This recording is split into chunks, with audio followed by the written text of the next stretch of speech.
Good evening बच्चों। तो अब हम आ गए हैं आपके लिए एक्सप्लेनेशन लेकर जेंडर, रिलीजन और कास्ट का। अभी 5 मिनट पहले जो है आपको क्या करवाया गया था, सेक्टर्स ऑफ इंडियन इकोनॉमी का एमसीक्यू। तो आप जो है क्या कीजिए, वीडियोस को सबसे पहले जो है अपने फ्रेंड सर्कल में शेयर कीजिए, ठीक है, ताकि वो बच्चे भी क्या कर सके, एमसीक्यूज जो है ज्यादा से ज्यादा बनाए, ताकि वो ज्यादा से ज्यादा मार्क्स स्कोर कर पाए, क्योंकि सभी बच्चों का जो है अच्छे से अच्छे मार्क्स लाना है, ठीक है, ताकि वो लोग क्या कर सके, अपना परसेंटेज बहुत ज्यादा बना सके। ठीक, तो स्टार्ट करेंगे हम लोग जेंडर, रिलीजन, कास्ट। तो पढ़ना कौन कौन सा टॉपिक है जेंडर, रिलीजन, कास्ट में सबसे पहले हम लोग देखेंगे। तो लिखा हुआ है जेंडर, रिलीजन, कास्ट में टॉपिक्स कौन कौन से पढ़ने हैं, टॉपिक्स कौन कौन से पढ़ने हैं। तो क्या लिखा हुआ है, gender and politics, religion, communism and politics, caste and politics. Gender and politics में क्या पढ़ेंगे, पब्लिक और private division, women's political representation, ठीक है। रिलीजन, कम्युनलिज्म और पॉलिटिक्स में क्या पढ़ेंगे, कम्युनलिज्म एंड सेकुलर स्टेट। और कास्ट एंड पॉलिटिक्स में क्या पढ़ना है, caste in politics and politics in caste. ये मोस्ट इंपॉर्टेंट टॉपिक है इस चैप्टर का। डायरेक्ट क्वेश्चन पूछता है बोर्ड एग्जाम में कि कास्ट इन पॉलिटिक्स और पॉलिटिक्स इन कास्ट से रिलेटेड एक क्वेश्चन जरूर आता है। तो आपको ये टॉपिक क्या करना है, जरूर क्लियर करके रखना है। अब इसके अंदर क्या क्या टॉपिक पढ़ना है वो यहां पर हम लोग देखेंगे। तो लिखा हुआ है सबसे पहला क्या, सबसे पहला क्या, तो सबसे पहले में लिखा हुआ है कि फेमिनिस्ट, अ वुमेन और a man who believes in equal rights and opportunities for women and man. मतलब कुछ ऐसे पर्सन्स जो क्या चाहेंगे, चाहे वो मेल हो या तो फीमेल हो, जो ये चाहते हैं कि मेल और फीमेल के लिए इक्वल राइट्स हो, उनको हम लोग फेमिनिस्ट बोलेंगे, ठीक है। ऐसा नहीं बोल सकते हैं कि जो फीमेल पर्सन से सिर्फ वही फेमिनिस्ट हो सकती है, मेल पर्सन भी फेमिनिस्ट हो सकते हैं, बशर्ते उनका क्या थिंकिंग होना चाहिए कि उनको इक्वल राइट्स मिलना चाहिए, चाहे मेल हो चाहे फीमेल। फिर क्या लिखा हुआ है कि the literacy rate among women is only 54% compared with 76 and among main. मतलब जो लिटरेसी रेट है वुमेन का वो सिर्फ 54% है, जबकि मेन का कितना है, 76% है। तो इससे हम लोग को क्या दिखता है कि यहाँ पर परसेंटेज डिफरेंस बहुत ज्यादा है, ठीक है। मेल पर्सन ज्यादा यहां पर लिटरेट है, लेकिन फीमेल पर्सन कम लिटरेट है, जिसकी वजह से पहले प्रॉब्लम क्या होता था कि मेल पर्सन को जो वर्क करते थे वो उनका वेजेस, सैलरी ज्यादा होता था, लेकिन जो फीमेल पर्सन है उनका वेजेस और सैलरी कम होता था। फिर लिखा है, in many parts of India parents prefer to have sons and find ways to have the girl child aborted before she is born, ठीक है। यहां पर फीमेल फर्टिसाइड का बात हो रहा है। किसका बात हो रहा है, फीमेल फर्टिसाइड, ठीक है। मतलब फर्टिस के अंदर ही अगर हम लोग चेक करा लेते हैं कि अगर फीमेल मतलब कि लड़की होने वाली है तो उसको उसी के अंदर मार दिया जाता है, इसी को बोलते हैं फीमेल फर्टिसाइड। तो लिखा हुआ है कि बहुत सारे कंट्री के पार्ट्स में बहुत सारे पेरेंट्स क्या प्रेफर करते हैं कि उनको सन होने चाहिए, ठीक है, मतलब बॉय होना चाहिए। और अगर उनको पता चल जाता है कि मदर के जो फॉइटस है उसके अंदर क्या है, गर्ल है, तो वो उसको उसी में मार देते थे। इसके वजह से भी क्या हुआ है कि फीमेल लिटरेसी रेट कम हो गया है और मेल लिटरेसी रेट बढ़ गया है।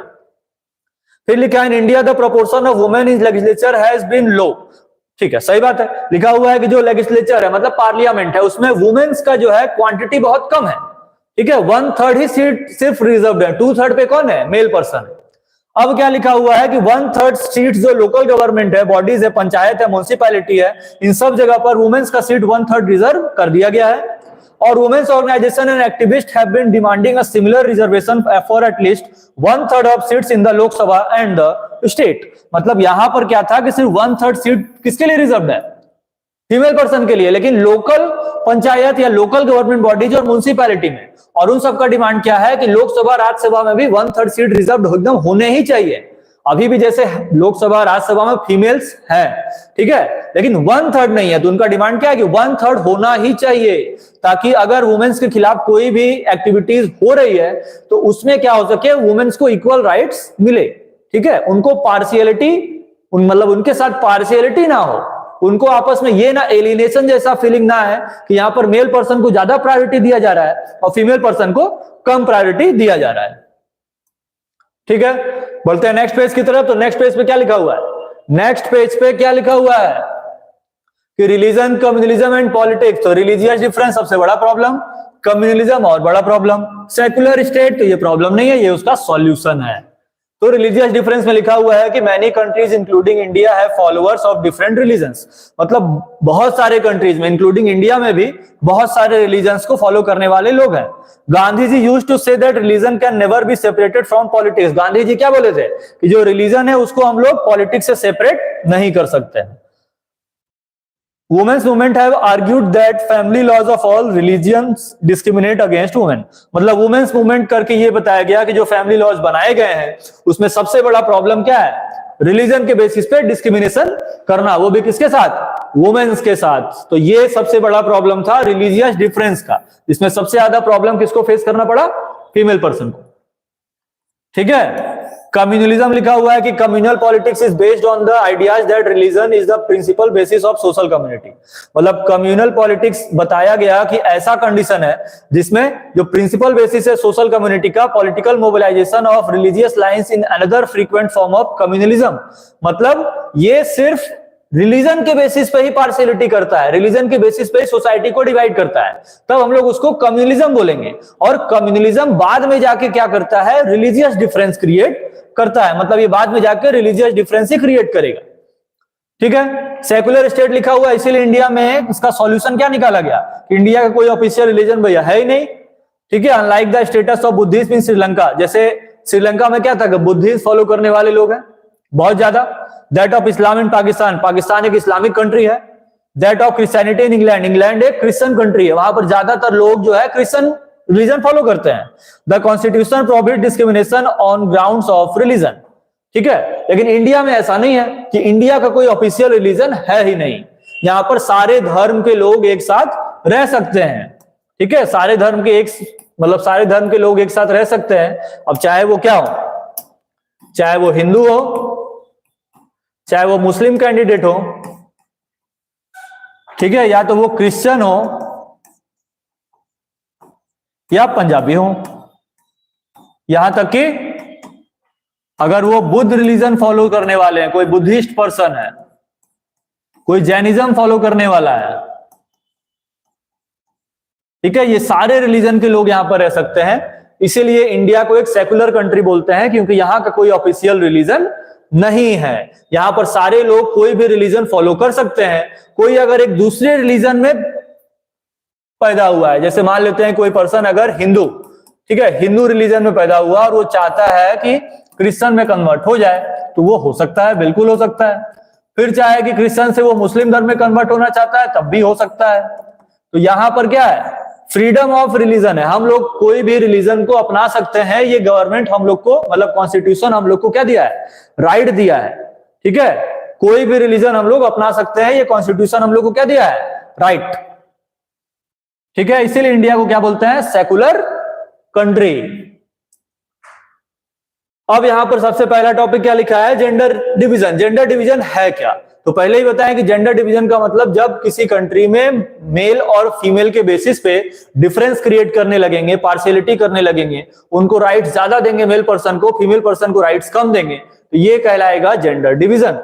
लिखा हुआ है कि sexual division of labour, a system in which all work inside the home is either done by the women, मतलब एक ऐसा सिस्टम जिसमें घर के अंदर का जो भी वर्क है वो कौन करेंगे, female person.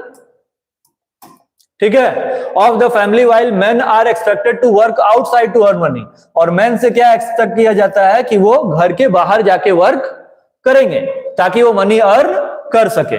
This belief is not based on biology, मतलब ये बिलीफ कोई बायोलॉजिकल टर्म पे एक्सप्लेन नहीं है, but on social and expectation and stereotypes, मतलब ये इसका रीजन क्या है, सोसाइटी के लोग, एक्सपेक्टेशन मतलब लोग चाहते भी यही है। ठीक है, ज्यादातर लोग क्या चाहते हैं कि मेल पर्सन ही बाहर जाके वर्क करे और फीमेल पर्सन घर का ही सारा वर्क संभाले।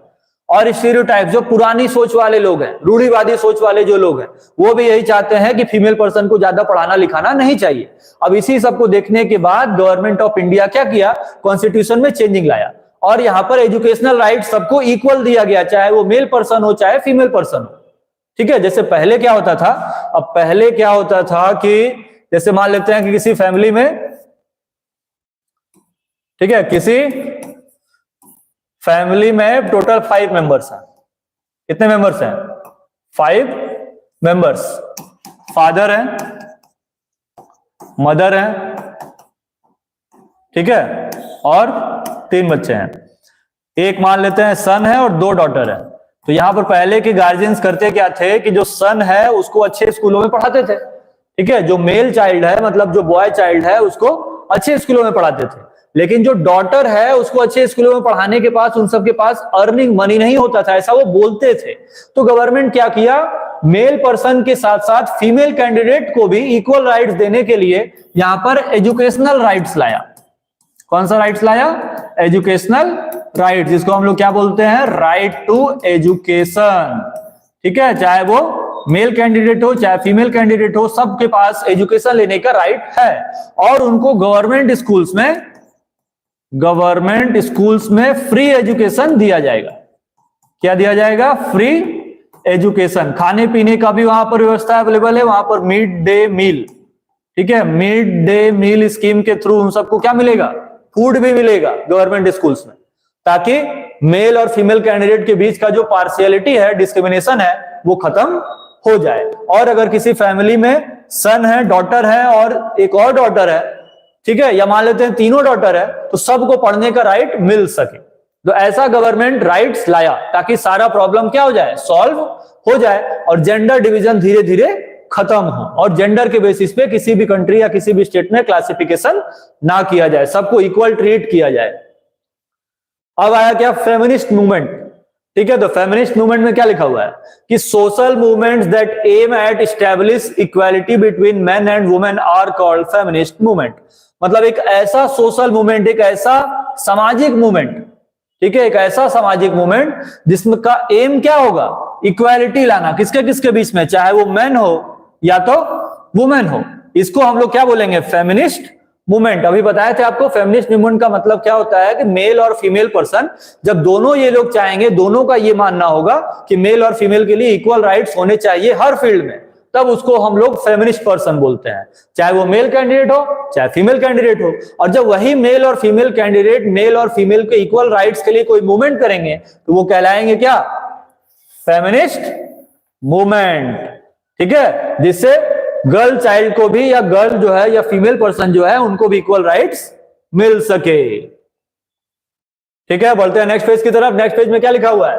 Women's operation in various ways. यहां पर ऑपरेशन नहीं है, ऑपरेशन है। ठीक है, वुमेन्स को जो है कौन कौन से फील्ड में सबसे ज्यादा ऑपरेस किया गया है? तो सबसे पहला क्या लिखा हुआ है? लिटरेसी रेट लिखा है कि जो लिटरेसी रेट है वुमेन का वो 65.46% है as compare to 82.14% among men. ये अभी का डेटा है। पहले का डेटा में क्या था? 76 था और 54 था। अब क्या हो गया है? जो डेटा आया है उसके लिटरेसी रेट के हिसाब से 65.46% ही इंडिया में क्या है? जो वुमेन है वो लिटरेट है और 82.14% जो मेल है वो लिटरेट है। तो अभी भी अगर हम लोग कंपेयर करें तो यहाँ पर रेशियो में 17% का एवरेज डिफरेंस आ रहा है। ठीक है, तो इससे भी हम लोग देख सकते हैं कि यहां पर भी अभी पूरी तरीके से इंडिया में इक्वालिटी नहीं आया है, पार्शियलिटी अभी भी है। गर्ल और बॉय में अभी भी हम लोग पार्शियलिटी कर रहे हैं। तो इसी को खत्म करना सबसे ज्यादा जरूरी है। अगर ये खत्म हो जाएगा तो वुमेन्स ऑपरेशन बिल्कुल खत्म हो जाएगा। ठीक है, सेकंड क्या लिखा हुआ है? जॉब्स। अब जब यहां पर फीमेल पर्सन ज्यादा लिटरेट नहीं रहेंगी तो उनको जॉब्स तो मिलेगा नहीं, और जॉब्स मिलेगा भी तो उनको मेल पर्सन के कंपैरिजन में जो सैलरी या वेजेस मिलता है वो कम मिलता है। ठीक है, there is very low percentage of women in the high paid and high value jobs. मतलब बहुत ही कम परसेंटेज है जिसमें वुमेन पर्सन को ज्यादा सैलरी और ज्यादा वैल्यूएबल जॉब्स मिलता है। Just a few girls are encourage to take up higher education. मतलब कुछ ही ऐसी गर्ल्स हैं या फीमेल पर्सन है जो हायर एजुकेशन कंप्लीट करती हैं और एक पर्टिकुलर फील्ड में जाके जॉब करती हैं। थर्ड वही वेजेस लिखा हुआ है। ठीक है, despite the equal wages act, मतलब सबके लिए इक्वल वेजेस एक्ट तो पास हुआ है, तब भी वुमेन जो हर एरिया में है उनको लेस पेड किया जाता है। ठीक है, एज कंपेयर टू किसके? मेन के। चाहे स्पोर्ट्स में हो, सिनेमा में हो, एग्रीकल्चर में हो, कंस्ट्रक्शन वर्क में हो, हर फील्ड में आप देखेंगे जो फीमेल पर्सन है उनको कम पेमेंट किया जाता है और मेल पर्सन को ज्यादा किया जाता है। सेक्स रेशियो में लिखा हुआ है क्या? Most parents prefer boy children to girl children. मतलब ज्यादातर गार्जियंस क्या चाहते हैं कि उनको बॉय हो एज कंपेयर टू क्या? गर्ल। तो यहां पर female infanticide and foeticide are common in our country. मतलब जो फीमेल इन्फेंटिसाइड है, मतलब अगर फीमेल है तो उसको पहले ही मार दिया जाता है पैदा होने के पहले। This has been resulted in unfavourable sex ratio, जिसकी वजह से क्या हो गया है, सेक्स रेशियो कम हो गया है। सेक्स रेशियो मतलब क्या होता है, पर 1000 मेल्स पे कितनी फीमेल्स हैं। ठीक है, अगर किसी एरिया में पर 1000 मेल को काउंट किया जाएगा तो उसी एरिया में फीमेल को भी काउंट किया जाएगा, तो कि उस एरिया में अगर 1000 मेल्स है तो उसके कंपैरिजन में फीमेल्स कितना है, इसी को सेक्स रेशियो बोलते हैं। और सिर्फ इस एक रीजन की वजह से सेक्स रेशियो बहुत कम हो गया है। ठीक है, क्या हो गया है, बहुत कम। पांचवा पॉइंट में क्या लिखा हुआ है कि social level, society in general and urban centres इन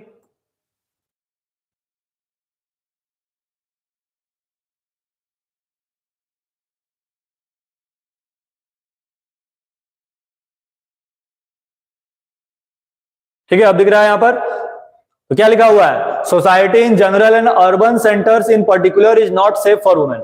मतलब सोसाइटी में कहीं पर भी, चाहे वो रूरल एरिया हो चाहे अर्बन एरिया हो, जो फीमेल पर्सन है, जो वुमेन कैंडिडेट है, वो सेफ नहीं है। उनके साथ डाउरी हैरेसमेंट मतलब दहेज प्रथा, फिजिकल अब्यूज, सेक्सुअल हैरेसमेंट और रूटीन टेल्स बहुत ज्यादा प्रॉब्लम फेस करना पड़ता है। जैसे मान लेते हैं कि कोई फीमेल कैंडिडेट किसी अर्बन एरिया में जॉब कर रही है, तो कभी कभी ऐसा भी होता है कि उनको जो है लेट नाइट शिफ्ट पे भी बुलाया जाता है, जिसमें वो वुमेन पर्सन को ना चाहते हुए भी वहां जाना पड़ता है उस पर्टिकुलर टाइम में, क्योंकि अगर वो नहीं जाएंगी तो उनका जॉब चला जाएगा, और ये उन सब के लिए सेफ नहीं है।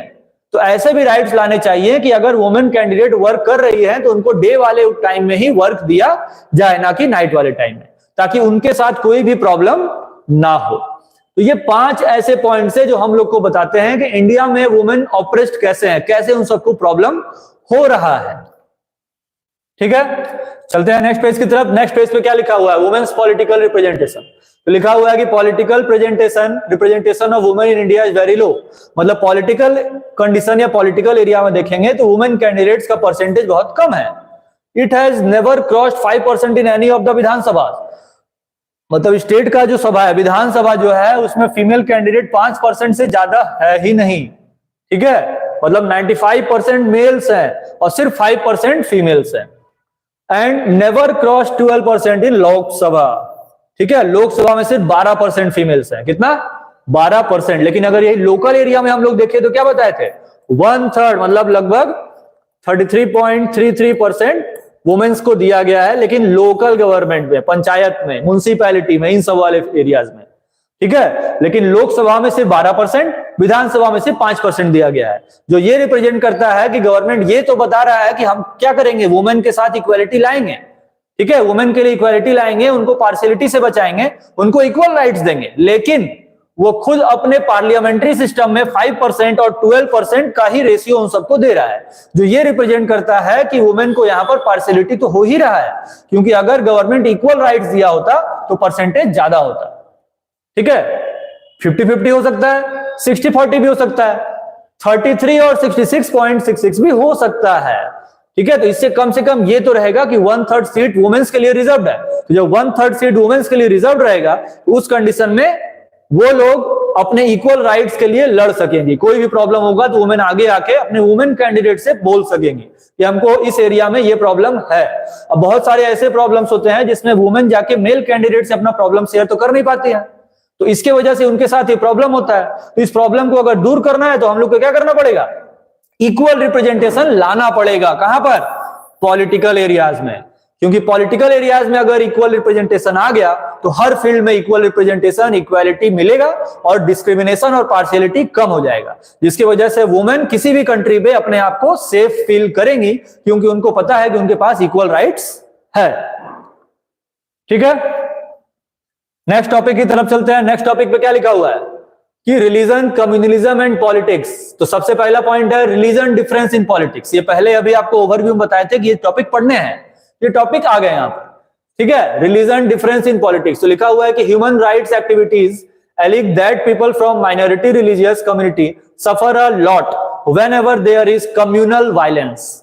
ठीक है, ह्यूमन राइट्स एक्टिविस्ट। अब जैसे हम लोग देखेंगे ह्यूमन राइट्स कमीशन, ठीक है, इंडिया में जैसे ह्यूमन राइट्स कमीशन है, NHRC जिसको बोलते हैं, क्या बोलते हैं, NHRC। फुल फॉर्म क्या है इसका, नेशनल ह्यूमन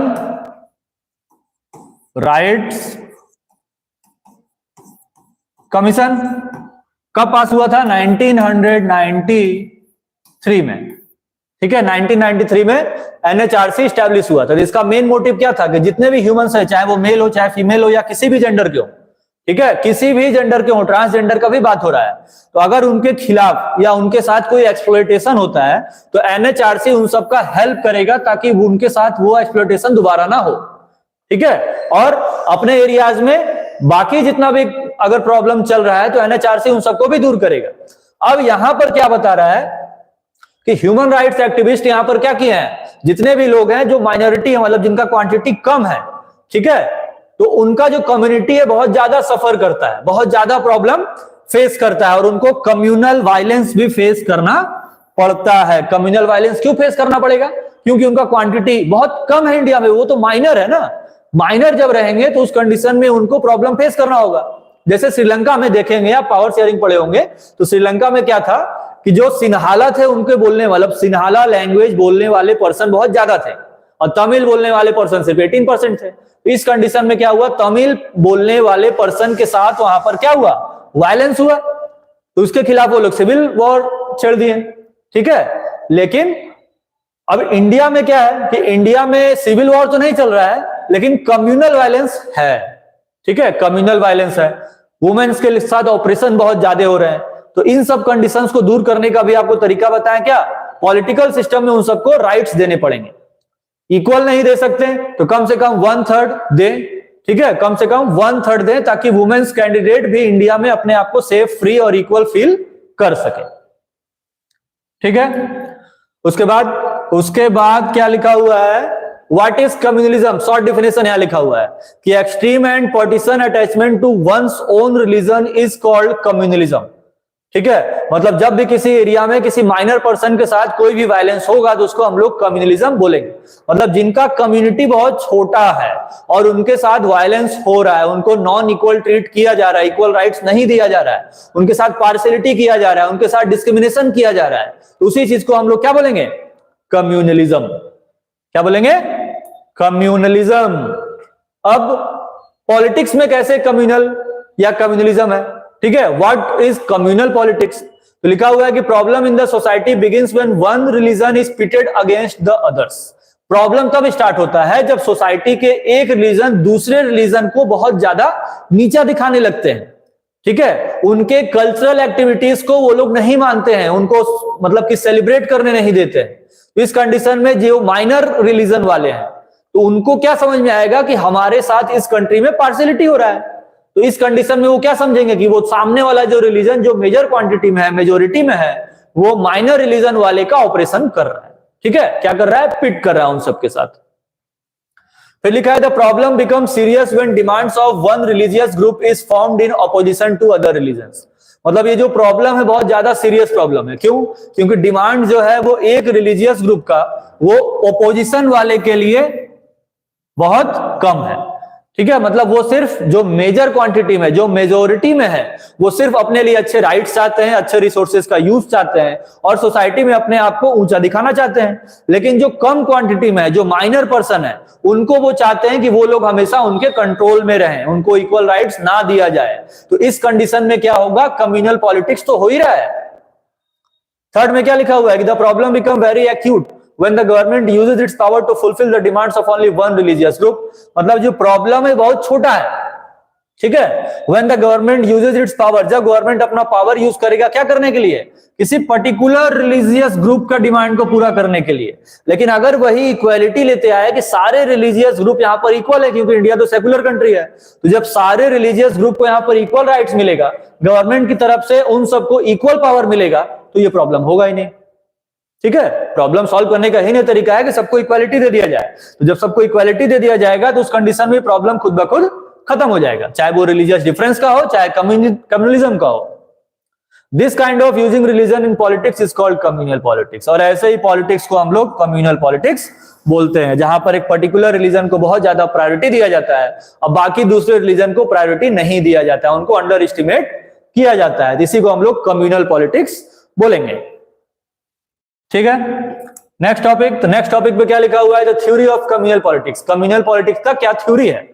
तो लिखा हुआ है कि religion is the main basis of formation of the society. मतलब किसी भी मतलब इंडिया में जो सोसाइटी फॉर्मेशन हुआ है वो रिलीजन बेसिस पे हुआ है, ठीक है। लेकिन जो स्टेट का डिवीजन हुआ है वो कौन से बेसिस पे हुआ है? स्टेट का जो डिवीजन है वो कौन से बेसिस पे है? तो स्टेट का डिवीजन किस बेसिस पे है? लैंग्वेज बेसिस पे। लेकिन सोसाइटी फॉर्मेशन कौन से बेसिस पे है? रिलीजन बेसिस पे, ठीक है। तो ये टाइप्स हो गए पहला। सेकंड लिखा है कि the followers of A religion must form one community. मतलब एक रिलीजन को फॉलो करने वाले लोग एक कम्युनिटी बना लेते हैं, वो मान लीजिए सही बात है, ठीक है। लेकिन जो दूसरा रिलीजन जो माइनर है, जो कम क्वांटिटी में है, उनको भी अपने लिए कम्युनिटी बनाना चाहिए और गवर्नमेंट को उस पर ध्यान देना चाहिए, ताकि जो माइनर कम्युनिटी वाले हैं उनको ही अपने कंट्री में एलिनेशन जैसा फील ना हो। Their fundamental interest are the same, और उनके फंडामेंटल इंटरेस्ट भी क्या होते हैं? सेम होते हैं। अब जैसे एक कम्युनिटी से आप बिलोंग कर रहे हैं, ठीक है, एक कम्युनिटी से अगर आप बिलोंग कर रहे हैं कि मान लेते हैं कि ये कम्युनिटी ए है, तो कम्युनिटी मतलब ये क्या हो गया? ग्रुप, ठीक है। तो उस ग्रुप में आप ऐसा एक ग्रुप बनाइएगा जहां पर आपका थिंकिंग लेवल सेम हो, ठीक है। तो ये तो सही लिखा हुआ है कि फंडामेंटल इंटरेस्ट जब सेम होता है तब एक कम्युनिटी बन जाता है। तो जब ऐसा कम्युनिटी बनेगा तो यहां पर रिलीजन कोई मायने नहीं रखेगा, ठीक है। जब फंडामेंटल इंटरेस्ट के बेसिस पे कम्युनिटी बनेगा तो वहां पर रिलीजन कोई मायने नहीं रखेगा। वहां पर रिलीजन, कलर, कास्ट, इन सबसे कोई मतलब नहीं है, क्योंकि उन सबका मेंटल स्टेट एक है, वो लोग एक जैसा सोचते हैं, ठीक है। डिस्क्रिमिनेशन नहीं करते हैं कि जाति धर्म के नाम पे वो लोग डिस्क्रिमिनेशन करेंगे, तब ये बात सही हो जाएगा, ठीक है। तो ये था the theory of communalism politics. एक टॉपिक और देख लेते हैं। एक टॉपिक और पे क्या लिखा हुआ है कि why is the theory of communalism politics wrong. मतलब जो कम्युनल पॉलिटिक्स है उसका थ्योरी रॉन्ग क्यों है? अभी बताए थे आपको हम कि people of the same religion do not have same interest and aspirations in every context.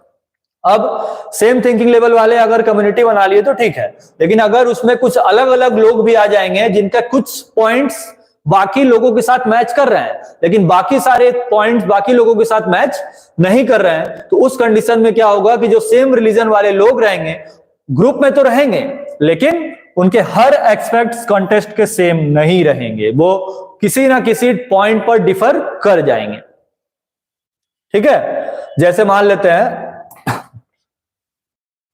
एक कम्युनिटी ए है, ठीक है, उसमें 100 लोग हैं। कितने लोग हैं? 100 लोग हैं।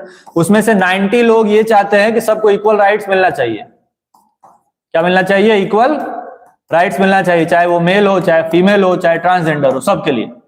10 ऐसे भी लोग हैं जो बोल रहे हैं नहीं, मेल पर्सन को जो है ज्यादा राइट्स मिलने चाहिए, फीमेल पर्सन को कम मिलने चाहिए। तो ऐसे कंडीशन में ये 10 लोग का जो थिंकिंग है और ये 90 लोगों का जो थिंकिंग वो आपस में कॉन्फ्लिक्ट करेगा ना। ये लोग बोलेंगे क्या कि नहीं सबको इक्वल राइट चाहिए, ये लोग बोलेंगे नहीं सबको इक्वल राइट्स नहीं चाहिए। तो इस कंडीशन में कम्युनल पॉलिटिक्स स्टार्ट होगा और वो कम्युनिटी डिवाइड हो जाएगा। तो जब कम्युनिटी डिवाइड हो सकता है जिनका थिंकिंग लेवल कुछ पॉइंट तक सेम था, तो सोसाइटी डिवीजन तो बहुत नॉर्मल सा चीज है, ठीक है। सेकंड क्या लिखा हुआ है कि everyone has different identities in different context. मतलब हर पर्सन का एक अलग अलग आइडेंटिटी है हर पर्टिकुलर कॉन्टेक्स्ट में, ठीक है। घर में एक अलग आइडेंटिटी है, जहां पर वो वर्क कर रहे हैं उनका अलग आइडेंटिटी है, सोसाइटी में अलग आइडेंटिटी है। तो हर पर्सन एक अलग आइडेंटिटी के साथ सर्वाइव करता है, डिपेंड करता है कि वो कौन से प्लेस पे रह रहा है, ठीक है। तो ये जेंडर रिलीजन कास्ट का टॉपिक 1 का लास्ट टॉपिक था। अब हम लोग पढ़ेंगे इसके बाद नेक्स्ट टॉपिक 2 अभी से 5 मिनट के बाद। तब तक आप लोग जितने लोग इस वीडियोस को देखे हैं फिर से देखिए, कमेंट करके बताइए वीडियो आपको कैसा लगा। तब से आते हैं हम लोग 5 मिनट के बाद नेक्स्ट वीडियो में, जो जेंडर रिलीजन और कास्ट का लास्ट वीडियो होगा।